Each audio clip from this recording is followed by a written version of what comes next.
दोस्तों, इस दुनिया में कोई भी किसी का अपना नहीं है। अगर आपको भी लगता है कि इस दुनिया में सब कोई अपना है, तो आप बिल्कुल गलत हो, क्योंकि जब आपको उन लोगों की जरूरत पड़ेगी तो कोई भी साथ नहीं देगा। ये एक कड़वा सच है। आप लोग इसे जितना जल्दी अपने दिमाग में बैठा लो, उतना ही आप लोग के लिए अच्छा होगा। तो चलिए दोस्तों, आज की इस बौद्ध कहानी के जरिए पता करते हैं कि सच में कोई भी अपना है भी या नहीं। आप लोग इस कहानी में हमारे साथ अंत तक बने रहे, क्योंकि आधा अधूरा ज्ञान विष के समान होता है। तो चलिए बिना समय बर्बाद किए कहानी को शुरू करते हैं। पर वीडियो में आगे बढ़ने से पहले, यदि आप भी भगवान गौतम बुद्ध के सच्चे भक्त हैं, तो इस वीडियो को लाइक करके कमेंट बॉक्स में नमो बुद्धाय जरूर लिख देना। और दोस्तों, यदि आपने अभी तक हमारे चैनल नरवाल मोटिवेशनल को सब्सक्राइब नहीं किया है, तो चैनल को भी सब्सक्राइब कर लेना, ताकि आने वाली वीडियो सबसे पहले आपको मिल पाए। तो चलिए आज की प्रेरणादायक बौद्ध कहानी को शुरू करते हैं। बहुत पुराने समय की बात है। एक गांव में एक दुखी परिवार रहता था। उस परिवार में 7 लड़के और एक लड़की थी। उन 8 के माता पिता जल्दी ही गुजर गए थे, तो बच्चों ने भी जल्दी ही अपनी अपनी जिम्मेदारियां समझ ली थी। शुरू में सबको गुजारा करने में काफी परेशानी हुई थी, लेकिन समय के चलते सब कुछ उन्हें आसान लगने लगा था। अब उन्होंने माँ बाप के बिना जीना सीख लिया था। वह 7 भाई और एक बहन इस गांव में बड़े प्यार से मिलजुल कर रहते थे। दिन निकलते ही 7 भाई शिकार के लिए निकल जाते और बहन सबके लिए खाना पकाती थी और घर के बाकी के दूसरे कामकाज करती थी। भाई जब जंगल से वापस आते तो साथ में बड़े बड़े जानवर, पक्षी आदि को मार कर लाते थे। वह 7 भाई जो भी चीज लाते थे, बहन उनके मांस को बड़े चाव से पकाती थी और सब भोजन करके बड़ी तृप्ति का अनुभव करते थे। ऐसे ही दिन गुजर रहे थे। एक दिन की बात है, 7 भाई जंगल में शिकार करने के लिए गए थे।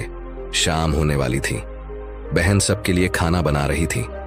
जब वह सब्जी बनाने के लिए उस सब्जी को काट रही थी, तभी चाकू की तेज धार से उसकी एक उंगली कट गई। अब उस कटी हुई उंगली से खून की धारा बहने लगी। अब बहन ने सोचा, यदि मेरे भाइयों ने मेरी कटी हुई उंगली देखी तो मेरे भाई बड़े दुखी हो जाएंगे। इसीलिए उसने यह सोचा कि अपने भाइयों को यह बात नहीं बतानी चाहिए और उनसे छिपा कर रखना।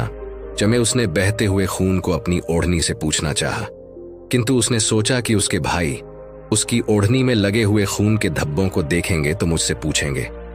फिर उसने सोचा कि चलो दीवार पर पोंछ देते हैं, लेकिन फिर उसने सोचा कि दीवार पर खून को पोंछना ठीक नहीं रहेगा। उसने सोचा, अगर मेरे भाइयों ने देख लिया कि दीवार पर खून पोंछा हुआ है तो वह मुझसे अवश्य पूछेंगे और फिर मुझे बताना पड़ेगा और वह फिर परेशान हो जाएंगे। फिर बहन बेचैन होकर इधर उधर घूमने लगी, लेकिन उसे कोई ऐसी जगह नहीं मिली जहां उसका बहता हुआ खून उसके भाइयों की नजरों से बच सके। इसलिए उसे कोई उपाय ना मिलने पर उसने उसी सब्जी में जो खाने के लिए बना रही थी, उसी में अपना खून जो था उसे पहुंच दिया। शाम को जब 7 भाई जंगल से वापस आए तो बहन ने भाइयों के लिए खाना परोसा। आज 7 भाइयों को सब्जी बहुत ही स्वादिष्ट लगी। 7 भाई अपनी अपनी उंगलियां चाटते रह गए और अपनी बहन की पाक कला की तारीफ करने लगे। अपनी तारीफ सुनकर बहन भी बहुत खुश हुई। 7 भाई दिन भर के काम करने के कारण थके थे, इसलिए 7 भाई उस दिन जल्दी सो गए। अगली सुबह रोज की तरह वह 7 भाई जंगल को चले गए। जब वह थोड़ी दूर चले तो उन्हें प्यास लग गई। तभी पास की झील में 7 भाइयों ने पानी पिया और वहीं के पास के पेड़ के नीचे जाकर बैठ गए और बातें करने लगे कि रात के भोजन में बहन ने जो सब्जी बनाई थी वह बहुत स्वादिष्ट थी। सभी उसी सब्जी की चर्चा करने लगे। 7 भाइयों ने कहा, इतना स्वादिष्ट खाना तो हमने आज तक नहीं खाया। वह 7 भाई कहते हैं, आज घर चलकर इसके बारे में अपनी बहन से जरूर पूछेंगे और जानकर रहेंगे कि सब्जी में उसने ऐसा क्या मिलाया था जिससे वह सब्जी इतनी स्वादिष्ट बनी थी। शाम को 7 भाई जब घर आए तो दोबारा अपनी बहन की पाक कुशलता की तारीफ करते हुए कहने लगे, हमारी प्यारी बहन, कल रात की सब्जी में तुमने ऐसा क्या मिलाया था? बहन बताना तो नहीं चाहती थी, क्योंकि वह सोच रही थी, अगर उसके भाइयों को पता चला कि उसकी उंगली कट गई है तो मेरे सारे भाई दुखी हो जाएंगे। इसीलिए उसने कहा, कुछ नहीं बड़े भैया, सब जो रोज बनाती हूं वही बनाया था। तो उसका बड़ा भाई कहने लगा, प्यारी बहन, तुम्हें आज बताना ही पड़ेगा। और मैं जानना चाहता हूं कि हमारी बहन ने इतनी स्वादिष्ट सब्जी कैसे से बनाई। बड़ा भाई आगे कहता है, तुम्हें मेरी सौगंध है बहन, तो तुम्हें आज सच्चाई बतानी ही पड़ेगी। बड़े भाई का सब सम्मान करते थे, इसलिए बहन को भी अब सच बोलना पड़ा। उसने धीरे धीरे सारी बात बताते हुए कहा, भैया मेरी उंगली कट गई थी तो बस इतना सा अपना खून सब्जी में मिला दिया था और ज्यादा कुछ नहीं। मैंने सोचा कि आप लोगों को पता चलेगा तो आप दुखी होंगे, इसलिए मैंने अपने खून को सब्जी में मिला दिया था। यह सुनकर 6 भाइयों ने मन में सोचा, इसके खून की चंद बूंदें इतनी स्वादिष्ट हैं तो इसका मांस कितना स्वादिष्ट होगा। रात के खाने के बाद 7 भाई सोने के लिए चले गए। 7 में फिर इस बात की चर्चा छिड़ गई। बड़ा भाई कहने लगा, अरे भाइयों, खून की कुछ बूंदें हमारी बहन की इतनी स्वादिष्ट है तो सोचो उसके शरीर का मांस कितना स्वादिष्ट होगा। सबने बड़े भाई की हाँ में हाँ मिलाई, परंतु छोटे भाई को यह बात गलत लगी। उसने बड़े भाई का मान रखते हुए कुछ नहीं कहा और अगले दिन शिकार के लिए 7 भाई जाते हैं। उस समय 7 भाइयों ने योजना बनाई कि बहन को मारकर उसका मांस बनाएंगे और खाएंगे। बहन का मांस खूब स्वादिष्ट होगा। 7वें भाई को अपने बड़े भाइयों की योजना बिल्कुल भी अच्छी नहीं लगी। वह अपनी बहन को बचाने के लिए बेचैन हो गया। वह खुलकर इसका विरोध तो नहीं कर सकता था क्योंकि 6 भाई एक तरफ थे। सभी भाइयों ने मिलकर एक टीले पर बांस के पत्तों का एक चबूतरा बनाया जिसे चांद कहते हैं। उनकी योजना यह थी कि बहन को बहला फुसलाकर यहां पर लेकर आएंगे और तीर मारकर अपनी बहन की हत्या कर देंगे और उसका स्वादिष्ट मांस खाएंगे। अगले दिन बड़े भाई ने अपनी बहन से कहा, मेरी प्यारी बहन, अब तुम बड़ी हो गई हो और शादी के लायक हो गई हो। मैंने तुम्हारे लिए एक सुंदर वर की तलाश की है। आज हम उसको देखने जाएंगे और उसका घर भी देख कर आएंगे, इसीलिए तुम भी हमारे साथ चलोगी। बहन शादी की बात से बहुत खुश हुई। तुरंत तैयार होकर भाइयों के साथ चलने लगी। चलते चलते जब बहन थक गई तो उसने अपने बड़े भाई से पूछने लगी, भैया मेरा ससुराल अब कितना दूर है। तब बड़ा भाई बोला, बस अभी कुछ देर में हम पहुंचने वाले हैं। और बड़ा भाई बोला, वह देखो बहन, दूर से दिखाई दे रहा है। बड़ा भाई उसी टीले पर बने चांद को दिखाते हुए बोला, देखो मेरी प्यारी बहन, तुम्हारा ससुराल जहां तुम राज करेगी। यह सुनकर बहन आनंदित हो उठी। चांद पर पहुंचने के बाद बड़े भाई ने अपने छोटे भाइयों को आदेश दिया, अपनी बहन को एक रस्सी के सहारे से बांस के खंभे से बांध दो। सभी भाई मिलजुल कर जल्दी से बहन को बांधने लगे। बहन ने अपने सभी भाइयों को हत्यारे के रूप में देखकर उसका हृदय हाहाकार करने लगा। वह ईश्वर को याद करते हुए कहने लगी, हे ईश्वर, अब तुम ही मेरा सहारा हो। मेरे 7 भाई मेरी हत्या करना चाहते हैं। इनमें से एक भी ऐसा नहीं है जिसके दिल में मेरे लिए दया और प्रेम हो। 7वें भाई को बहन की पुकार पर दया आ गई, परंतु 6 भाइयों का विरोध करने का साहस वह नहीं जुटा पाया। बहन को निर्ममता से बांधने के बाद बड़े भाई ने सबको बारी बारी से उस पर प्रहार करने का आदेश दिया। बड़ा भाई सबसे पहले हाथों में धनुष बाण लेकर जब अपनी बहन पर प्रहार करने को आगे बढ़ा, तब बहन भाई के सामने हाथ जोड़कर करुण स्वर में कहने लगी, मारो मारो भैया, छाती में लक्ष्य करके तुम्हारा तीर जंगल को जाएगा भैया। मारो मारो भैया। छाती में लक्ष्य करके भाई ने कठोरता दिखाते हुए तीर चलाया, परंतु उसका निशाना तो अचूक था, परंतु आज विफल हो गया। उसके बाद अब दूसरा भाई तीर मारने को तैयार हुआ। बहन ने उसके आगे भी हाथ जोड़कर वही करुण रूपी गीत गाया। उसका भी निशाना चूक गया। इसी तरह सभी भाइयों ने बारी बारी से बहन की छाती को लक्ष्य करके तीर मारने की कोशिश की, परंतु बहन हर बार यही दोहरा रही। 6 भाई लक्ष्य भेद करने में असफल रहे। अब 7वें भाई की बारी थी। उस 7वें भाई से 6 भाई कहने लगे, भाई पूरी ताकत से तीर चलाना और बहन को एक बार में मार देना। यदि तुम्हारा निशाना चूक गया तो तुम जिंदा नहीं बचोगे, हम सब तुम्हें मार देंगे। बहन ने छोटे भाई की जान बचाने के लिए अपनी जान न्यौछावर कर दी और अपने छोटे भाई को बचाने का निश्चय किया। वह ईश्वर से प्रार्थना करने लगी, हे ईश्वर, मेरे भाई का तीर मेरी छाती भेदने में सफल हो जाए। वह फिर करुण गीत गाने लगी, मारो मारो भैया, छाती में लक्ष्य करके, भैया छाती में लक्ष्य करके तेरा तीर मेरी छाती भेद जाए। छोटे भाई ने तीर चलाया। उसका तीर बहन के माथे पर जा लगा। वह दर्द से तड़प उठी। कुछ देर तड़पने के बाद उसके प्राण त्याग दिए। सातों ने मिलकर अपनी बहन का मृतक शरीर नीचे उतारा। 6 भाइयों ने मिलकर बहन के शरीर को छोटे छोटे टुकड़ों में काट डाला। बड़े भाई ने 7वें भाई को जंगल से लकड़ी और पानी लाने का आदेश दिया। छोटा भाई पानी और लकड़ियों के साथ साथ कुछ मछली और केकड़े भी ले आया था। वह अंदर ही अंदर बहुत दुखी था। उसके भाई बहन का मांस बड़े शौक से पका रहे थे। छोटा भाई बहन के मांस के साथ मछली और केकड़े भी पकाने को डाल दिए, जिससे उसने अपने खाने का जुगाड़ कर लिया। चावल और मांस तैयार हो गया। छोटे भाई ने पहले ही अपने बैठने के स्थान पर एक छोटा सा गड्ढा खोद लिया था।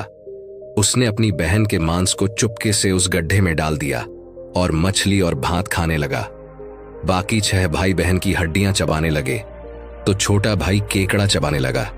जब सबने बहन के शरीर का स्वादिष्ट मांस खाकर अपना पेट भर लिया तो बड़े भाई ने 7वें भाई से कहा कि झूठा साफ कर दो। तब छोटे भाई ने जो बहन की बची कुची हड्डियां और शरीर के अन्य भाग जैसे सर, नाखून, पंजे, इन सबको इकट्ठा करके एक गड्ढे में डाल दिया और ऊपर से मिट्टी से ढक दिया। कुछ समय बाद जहां पर बहन के मांस के टुकड़े डाले गए थे, उस स्थान पर बांस का एक पौधा उगाया था। धीरे धीरे वहां पर बांसों का झुंड बन गया।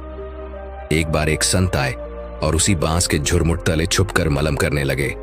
उसी समय आकाशवाणी हुई, संत दुर्गंध आ रही है, संत दुर्गंध आ रही है। बार बार यह आकाशवाणी सुनने के बाद संत ने झटपट उस स्थान को साफ कर दिया। उस संत ने झुरमुट में से एक बांस को काट लिया और अपने साथ ले गए। उस बांस को काटकर संत ने एक बहुत ही सुंदर बांसुरी बनाई और उसे बजाकर दिन भर लोगों के घर जाकर भिक्षा मांगने लगे और बदले में खूब सारा उपदेश देने लगे। एक दिन की बात है, संत भिक्षा मांगने के लिए उसी गांव में चले गए जहां पर उस बहन के 7 भाई रहते थे। जैसे ही वह संत बड़े भाई के द्वार पर गए, जैसे ही संत ने बांसुरी बजाना शुरू किया, उसमें से आवाज आई, ही है दुश्मन, सबसे बड़ा नहीं, बाजो रे बांसुरी बड़े भाई के घर नहीं, बाजो रे बांसुरी बांसुरी। आगे बोली, दया प्रेम सब छोड़कर रिश्ते में यही दाग लगाया है, नहीं बाजो रे बांसुरी। इस तरह की करुण आवाज सुनकर बड़े भाई के पसीने छूटने लगे। उसने अपनी पत्नी से कहा कि इस योगी को तुरंत भिक्षा दो और यहां से विदा करो। उसकी पत्नी ने वही किया, योगी को तुरंत भिक्षा देकर विदा कर दिया। इसी तरह योगी बाबा बारी बारी से 6 भाइयों के द्वार पर गए। उनके घर जाते ही बांसुरी से स्वयं वही गीत बजने लगा। उन 6 भाइयों ने भी अपनी पत्नी को तुरंत ही कुछ भिक्षा देकर संत को विदा करने को कहा। उन 6 भाइयों के मन में डर समा गया कि कहीं अगर यह संत ज्यादा देर रुका तो पोल खुल जाएगी कि अपनी बहन की हत्या इन्होंने ही की है। अब अंतिम समय 7वें भाई के द्वार पर आया। जैसे ही वह योगी वहां पहुंचे, 7वां भाई अभी तक कुंवारा था और अकेले रहता था। जब योगी बाबा उसके द्वार पर उपस्थित हुए तो बांसुरी बोल उठी, बाजो रे बांसुरी मेरे सबसे छोटे भाई के घर। मेरे छोटे भाई ने मन की बात में छुपा कर रखी है, युग युग की। वह बांसुरी बोली, यही है मेरे सबसे प्यारे भाई का घर। योगी की बांसुरी से इतने प्यारे और दिलचस्प गीत बजते सुनकर छोटे भाई ने उन्हें सम्मान के साथ अपने घर में बैठने के लिए स्थान दिया और जलपान से उनका सत्कार किया। उसके बाद छोटे भाई ने बांसुरी के विषय में चर्चा की।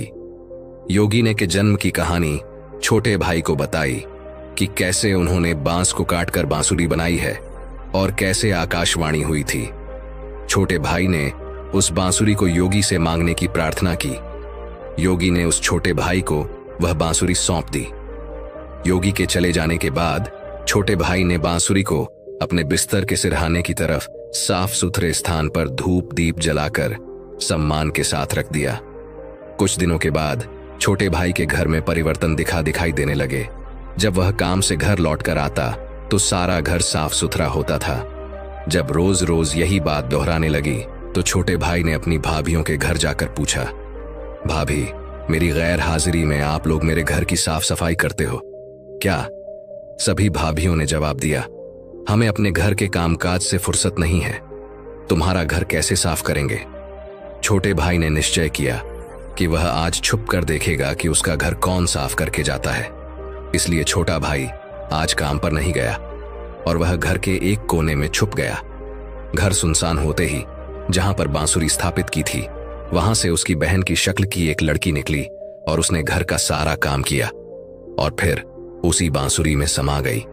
छोटे भाई ने यह सब देखा तो उसे अपनी आंखों पर विश्वास नहीं हुआ।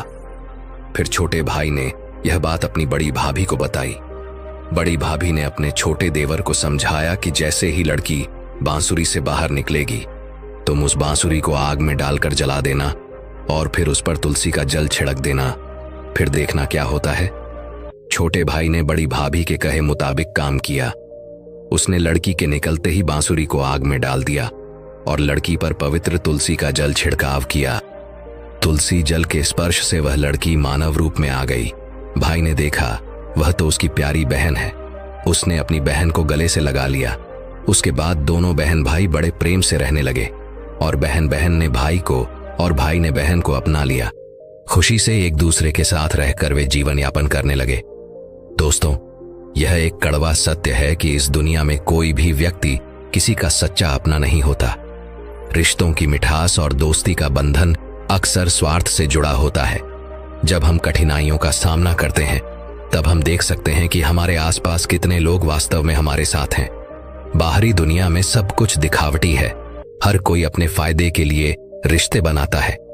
ऐसे में जब हमें समर्थन और सहारे की जरूरत होती है तो अक्सर हम अकेले रह जाते हैं। यह समझना जरूरी है कि असली अपनापन उस समय ही प्रकट होता है जब बिना किसी स्वार्थ के कोई हमारी मदद करता है। इस सच को स्वीकार करने में हमें समय लग सकता है, लेकिन यही समझ हमें मजबूत बनाती है। जब हम यह जान लेते हैं कि असली मित्रता और अपनापन बिना शर्त के होते हैं तब हम सच्चे रिश्तों की कद्र कर सकते हैं। इसलिए हमें अपने रिश्तों में सतर्क रहना चाहिए और उन लोगों को पहचानना चाहिए जो हमारे साथ सच्चे दिल से खड़े होते हैं। इस सच्चाई को अपनाना हमें एक बेहतर इंसान बनाने में मदद कर सकता है। दोस्तों, आपने आज इस कहानी से क्या सीखा? आप हमें कमेंट सेक्शन में जरूर बताएं।